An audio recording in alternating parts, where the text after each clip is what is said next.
Look, man, you about to harvest crops that you had no part in planting. Do you hear me? You're about to harvest crops that you had no part in planting and sowing these seeds. Because here's the thing. God has seen your faithfulness. Do you hear me? God has seen the diligence, your obedience. Okay, God has paid attention to all of this. When people were questioning you, asking you what you were doing, you didn't stop what you were doing for the Lord. You didn't stop, no. When people looked at you crazy, looked at you upside your head, looked at you like you was tore from the floor up because God had you doing certain things out here, you didn't stop what you were doing. Do you hear me? You didn't. You chose to remain obedient in the spirit and in truth. Okay, in all that you did, you gave honor to the Lord.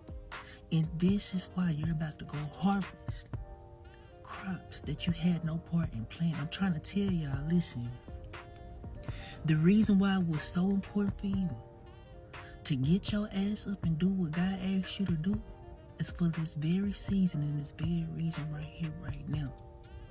Okay? So don't take your eye off God right now. Now is not the time for you to take your eye off God. Now is not the time for you to yield to fear or discouragement. Now is the time for you to dig a little bit deeper.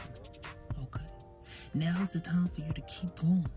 Now is the time for you to remain diligent in all that you are asked and required of in the spirit. Okay? But I will tell you this. You need to smile. You need to rejoice. And you most certainly need to thank God because, baby, when I tell you the crops that you are about to harvest are very plentiful in all of these things, I'm telling you. And I want to cry for you, baby, because you work so hard. You work so hard. People have left your life. God has pulled you away from so many things. And not you didn't question none of this. You didn't question none of this. You just said, oh, well, okay, Lord, whatever your will is, let it be done. And that's all you said. Other people would have complained, would have drugged their ass, they would have bitched, all of this. But you didn't. And God has seen this. God has heard this. This is why I'm telling you, you need to get ready. You need to get ready, babe. When I say you need to get ready, you need to get ready.